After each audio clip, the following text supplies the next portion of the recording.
नमस्कार बच्चों, स्वागत है आपका हमारे चैनल एनबी क्लासेस में।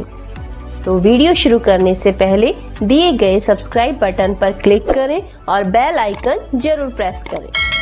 आप सबको ये तो पता ही होगा कि आज गांधी जयंती है, पर क्या आपको ये भी पता है कि आज शास्त्री जयंती भी है? क्या आप जानते हैं कि कौन थे लाल बहादुर शास्त्री और किस तरह से उनकी ताशकंद में हत्या की गई? अगर आपको इन सभी सवालों का जवाब चाहिए तो इस वीडियो को अंत तक जरूर देखें। लाल बहादुर शास्त्री, जो कि देश के प्रथम प्रधानमंत्री की मृत्यु के बाद अपनी साफ छवि के कारण प्रधानमंत्री बने, और जब ये प्रधानमंत्री बने तो सभी इनके समर्थन में नहीं आए थे। बहुत सारे लोग या बहुत सारे नेता इनके विरोधी भी रहे, लेकिन उन सब विरोध के बावजूद भी इन्होंने ईमानदारी पूर्वक अपना शासन किया।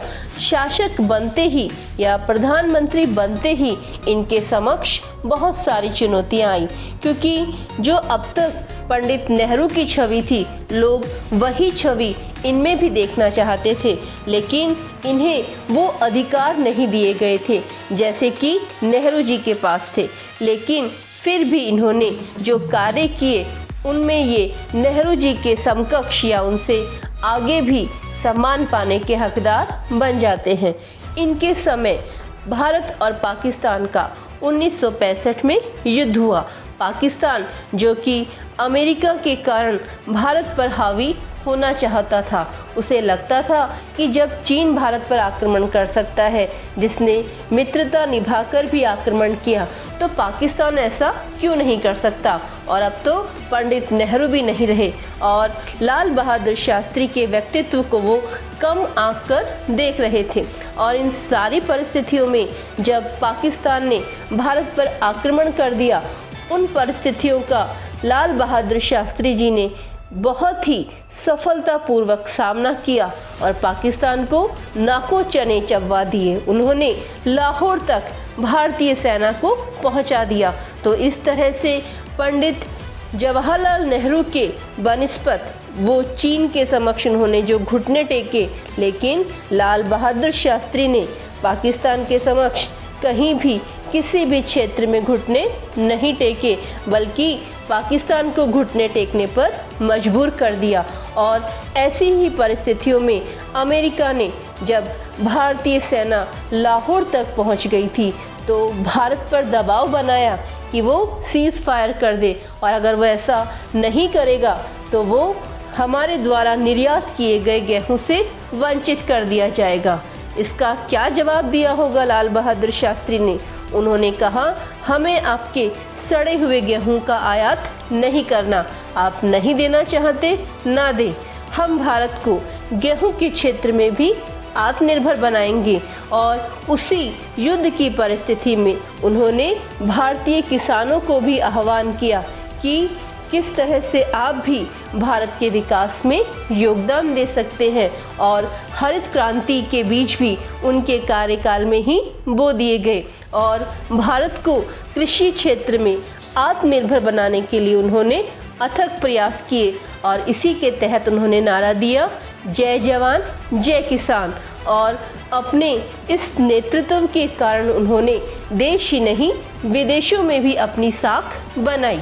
और इस तरह से लगभग 22 से 24 दिन के युद्ध के बाद युद्ध विराम कर दिया गया, जिसमें विशेष रूप से जो हस्तक्षेप किया गया वो किया गया था संयुक्त राष्ट्र संघ और अमेरिका और सोवियत संघ के द्वारा। इसके बाद जो कार्यवाही की गई उसमें आता है ताशकंद समझौता। ताशकंद समझौता, जिसके लिए हमारे देश के प्रधानमंत्री को ताशकंद की यात्रा करनी पड़ी, और इस यात्रा में कुछ ऐसी परिस्थितियां बनी कि उनकी पत्नी ललिता देवी उनके साथ नहीं गई। और ललिता देवी का भी ये मानना था कि उनके जीवन की सबसे बड़ी भूल थी कि वो अपने पति के साथ उस यात्रा पर नहीं जा पाई। ये यात्रा किसे पता था कि उनकी अंतिम यात्रा होगी। इस यात्रा में लाल बहादुर शास्त्री अपने स्थानीय मंत्री स्तर के जो लोग थे उनके साथ गए थे। वहां पर 4 से 10 जनवरी तक सम्मेलन का आयोजन किया गया, जिसमें पाकिस्तान के राष्ट्रपति अयूब खान और अमेरिका और रूस के प्रतिनिधि भी शामिल थे। इस सम्मेलन के बाद 10 तारीख को उस समझौते पर हस्ताक्षर कर दिए गए। समझौते की जो शर्तें थी वो लाल बहादुर शास्त्री को स्वीकार नहीं थी, लेकिन उनके ऊपर अंतर्राष्ट्रीय स्तर का ऐसा दबाव बनाया गया कि उन्हें विवश होकर हस्ताक्षर करने पड़े। वो अपने देश से बाहर थे और उनके ऊपर अत्यधिक दबाव था। इस दबाव की परिस्थिति में जहां उन्हें ठहराया गया वो ताशकंद से लगभग 20 किलोमीटर बाहर के इलाके में उन्हें रुकवाया गया, जो ऐसा होटल था जहां के जो उनके साथ के कर्मचारी थे उन्हें भी दूर दूर के कमरों में ठहराया गया। उनके लिए उस समय कहा जाता है कि जो भारतीय राजदूत थे उनके घर से उनके लिए भोजन बनकर आया था और वो भोजन करने के बाद उन्होंने कॉफ़ी का सेवन किया और उसके कुछ समय बाद ही उनकी तबीयत बिगड़ गई।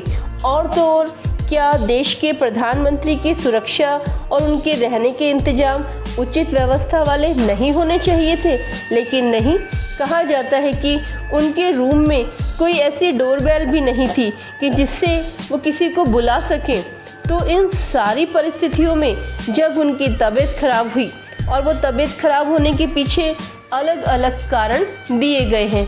कहीं कहा जाता है कि उन्हें दूध में जहर मिलाकर दे दिया गया था और कुछ समय बाद ही जब उन्हें इंजेक्शन दिया गया और उस इंजेक्शन के लगाने के बाद, उस इंजेक्शन का नाम था इंट्रामस्कुलर इंजेक्शन, इसे लगाने के लगभग 15-20 मिनट बाद ही शास्त्री जी शांत हो गए।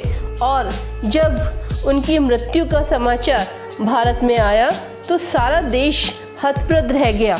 और तो और उनके परिवार वालों को भी विश्वास नहीं हुआ, क्योंकि जब उनकी मृतदेह भारत आई तो वो नीली पड़ चुकी थी और तो और उसके ऊपर कट के निशान भी थे। लेकिन इन सारी परिस्थितियों में जब उनके परिवार वालों ने इनकी मृत्यु की जांच करने के लिए कहा, लेकिन ऐसा कुछ भी नहीं किया गया।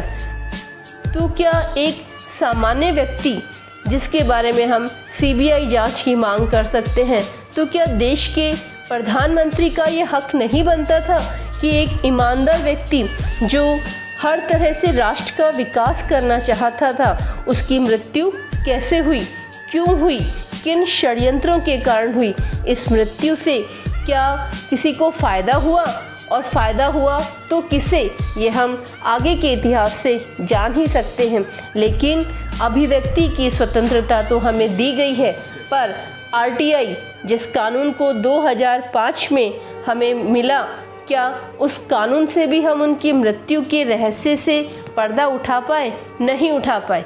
आप सोचिए, देश के इतने बड़े प्रधानमंत्री जिनकी रहस्यमय तरीके से मृत्यु हुई, उनका एक पोस्टमार्टम भी नहीं किया गया, और तो और उनकी मृत्यु के कोई दस्तावेज भी आज की तारीख में उपलब्ध नहीं है। और जब आरटीआई के तहत उनके बारे में जानकारी जुटाने का प्रयास किया गया तो वो जानकारी उपलब्ध ही नहीं करवाई गई। ऐसा कहा जाता है कि इससे हमारे अंतर्राष्ट्रीय संबंध खराब हो सकते हैं। क्या हम भारतीयों को ये जानने का हक नहीं है कि हमारे देश के ईमानदार प्रधानमंत्री ऐसी क्या परिस्थितियां हुई कि जो आधे घंटे पहले स्वस्थ व्यक्ति था वो कुछ क्षण बाद ही मृत्यु को प्राप्त हो गया? तो ये सारी परिस्थितियां क्यों और कैसे हुई? क्या इसके पीछे कोई राजनीतिक षड्यंत्र था? हाँ, राजनीतिक षड्यंत्र रहा होगा, तभी एक ईमानदार व्यक्ति की मृत्यु हो गई और उसकी कोई जांच भी नहीं करवाई गई। तो इस तरह से एक ईमानदार व्यक्ति देश के लिए समर्पित हुआ और षड्यंत्रकारी अपने षड्यंत्रों में सफल हुए। यदि आपको हमारा वीडियो अच्छा लगे तो इसे लाइक करें और अपने दोस्तों के साथ शेयर करें और हमारे चैनल NV क्लासेस को सब्सक्राइब करें। धन्यवाद। जय हिंद।